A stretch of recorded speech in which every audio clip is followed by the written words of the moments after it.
여러분, 나무가 뿌리 없이는 단 하루도 살 수 없는 것처럼 어떤 문화도 그 밑바탕에 있는 보이지 않는 신념체계 없이는 존재할 수가 없습니다.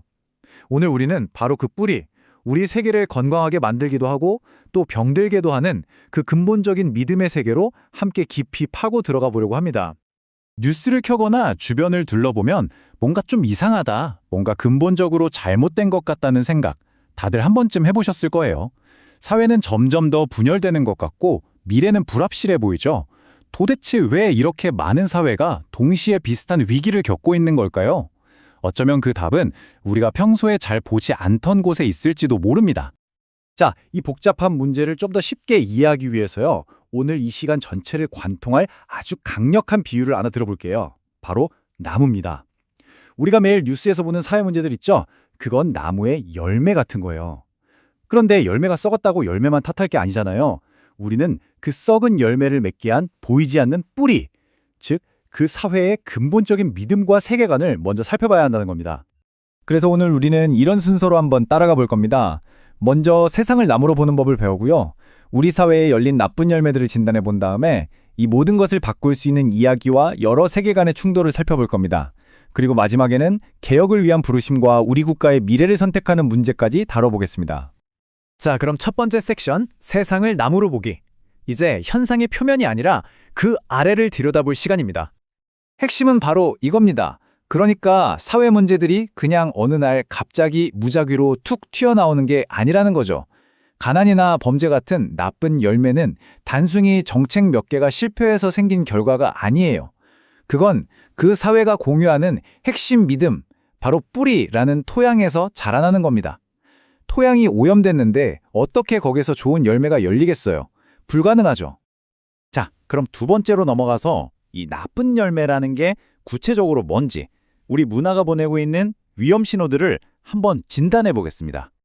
이것들이 바로 우리가 오늘날 너무나도 쉽게 목격하는 나쁜 열매들입니다. 극도로 낮은 출산율, 이건 미래에 대한 희망이 사라지고 있다는 신호고요. 높은 자살률은 수많은 사람들이 삶의 의미를 잃어버렸다는 절망의 표현이죠. 모든 게 나를 중심으로, 그리고 지금 당장의 만족을 위해 돌아가는 문화는 공동체 의식이나 미래를 위한 희생 같은 가치들을 파괴하고 있습니다. 이 모든 현상들이요, 그냥 따로따로 일어나는 게 아니에요. 사실은 더 깊은 곳에 있는 하나의 병, 바로 문화적 병의 명백한 증상들이라는 겁니다.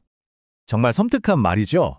이 관점은요, 낮은 출산율을 그냥 요즘 젊은이들은 애를 안 낳아, 이런 사회 트렌드로 보는 게 아니에요. 이건 문화의 뿌리가 썩어서 나무 전체가 죽어가고 있다는 일종의 영적인 자살 행위로 진단하는 겁니다. 악의 발현이라는 표현까지 쓸 정도로 그 심각성을 아주 극명하게 보여주고 있죠. 그런데 말이죠. 여기서 정말 흥미로운, 어찌 보면 굉장히 역설적인 상황이 나타납니다. 한국의 사례를 한번 보세요. 종교적 믿음, 특히 복음주의는 엄청나게 성장했는데 바로 그 같은 기간 동안 출산율은 세계에서 가장 낮은 수준으로 곤두박질 쳤습니다. 아니, 믿음이라는 뿌리가 이렇게 튼튼하게 자랐다면 열매는 왜 이렇게 끔찍한 걸까요? 도대체 이 그림에서 뭐가 잘못된 걸까요? 자, 세 번째 섹션입니다. 모든 것을 바꾸는 이야기. 이 문제의 진짜 근원은요, 바로 아이디어들의 전쟁에 있습니다. 앞에서 던졌던 그 질문에 대한 답이 어쩌면 바로 여기에 있을지도 모릅니다. 이 관점에 따르면 우리가 겪는 위기들의 진짜 전쟁터는 경제나 정치가 아니라는 거예요. 그것은 보이지 않는 영적인 영역에서 벌어지는 총칼이 아니라 아이디어와 거짓말로 싸우는 그런 전투라는 거죠. 그리고 이 영적 전쟁에서 사용되는 가장 주된 무기가 뭐냐? 바로 거짓말입니다. 적대자는 속임수라는 무기를 통해서 문화의 뿌리에 교묘하게 독을 주입한다는 거죠. 그렇기 때문에 이 싸움은 결국 진실과 거짓, 현실과 환상 사이의 대결이라고 할 수 있습니다. 자, 그럼 구체적으로 어떤 거짓말들이 우리 문화의 뿌리를 썩게 만들고 있을까요? 예를 들어, 나 자신을 위해 사는 게 진짜 자유야. 어때요? 굉장히 매력적으로 들리죠? 하지만 이 믿음이 뿌리 깊게 내리면 공동체를 위한 헌신이나 다음 세대를 위한 희생은 어리석고 바보 같은 일이 되어버립니다. 결국 이게 어떻게 낮은 출산율이나 가족 해체라는 나쁜 열매로 이어지는지 쉽게 연결이 되시죠? 다른 거짓말들도 다 마찬가지입니다. 그렇다면 이런 거짓말들에 맞설 수 있는 대안적인 이야기는 과연 무엇일까요? 바로 이 거대한 서사입니다. 세상이 원래 선하게 창조되었다는 데서 시작해서 인간의 반역, 그리고 십자가를 통한 회복의 사명, 그리고 마침내 모든 것이 바로잡힐 미래의 소망으로 이어지는 이야기죠. 이 이야기는 단지 한 개인의 구원 문제에 그치는 게 아니라 사회 전체를 위한 전혀 다른 종류의 뿌리를 우리에게 제공합니다.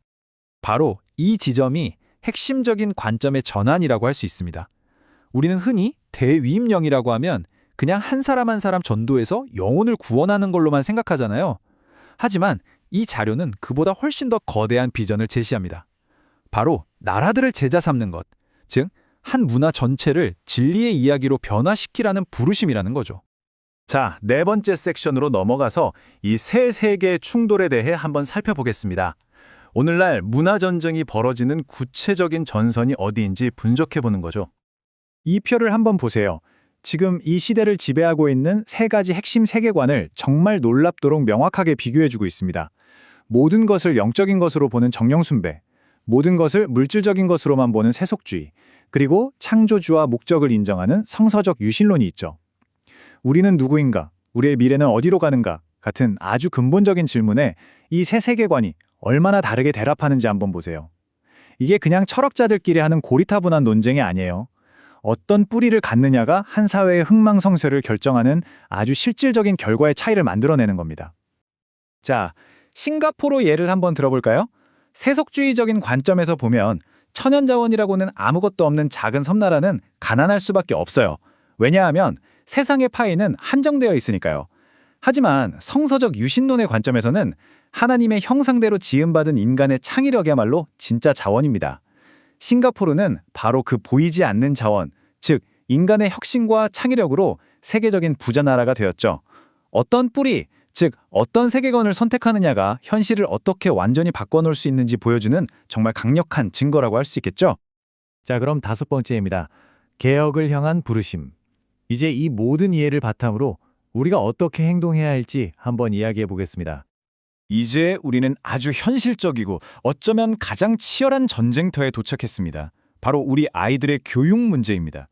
만약 공교육 시스템이 아이들은 국가의 소유이고 국가는 아이들을 자신들이 원하는 모습으로 만들 권리가 있다는 세속주의적인 전제 위에 서 있다면 부모로서 우리는 어떻게 맞서 싸워야 할까요?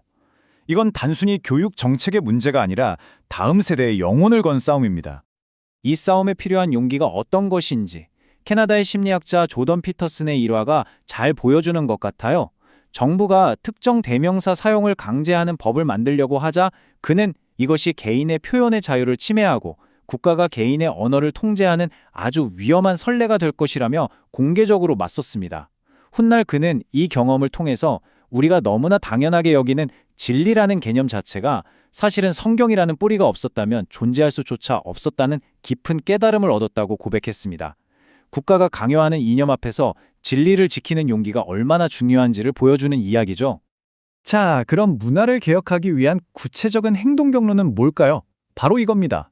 단순히 불평만 할 게 아니라 먼저 공교육 시스템이 세속주의 세계관 위에 세워져 있다는 현실을 똑바로 마주하고 홈스쿨링 같은 용기 있는 대안을 찾아 나서는 겁니다. 그리고 다음 세대가 문화가 주입하는 거짓말들을 스스로 분별하고 질문할 수 있도록 가르치고 마침내 브라질의 홈스쿨링 운동처럼 작은 시작이 거대한 변화를 만들어내는 운동을 일으키라는 거죠. 이건 그냥 수동적으로 뭔가를 선택하는 게 아니라 아주 적극적으로 개혁에 나서라는 부르심인 겁니다. 이제 마지막 여섯 번째 섹션입니다. 국가의 미래를 선택하는 것. 결국 모든 이야기는 우리가 어떤 나무를 심고 가꿀 것인가, 바로 이 선택의 문제로 돌아오게 됩니다. 이 슬라이드가 우리가 마주한 마지막 선택지를 아주 명확하게 보여주고 있습니다. 한쪽에는 무지와 속임수의 토양에서 자라 절망과 죽음의 열매를 맺는 거짓의 나무가 있습니다. 다른 한쪽에는 진리와 목적이라는 토양에서 자라 번영과 생명의 열매를 맺는 진리의 나무가 있죠. 두 나무는 절대로 공존할 수 없습니다. 우리는 어떤 열매를 맺고 싶은지 이제 결정해야만 합니다. 그래서 이 마지막 질문은 이제 다른 누구도 아닌 바로 여러분을 향하고 있습니다. 우리의 사회는 더 나은 이야기, 더 건강한 뿌리를 간절히 기다리고 있습니다. 그 새로운 이야기를 만들어가는 데 있어서 당신은 어떤 역할을 맡으시겠습니까? 오늘 이 시간이 그 답을 찾아가는 여정에 의미 있는 시작이 되기를 바랍니다.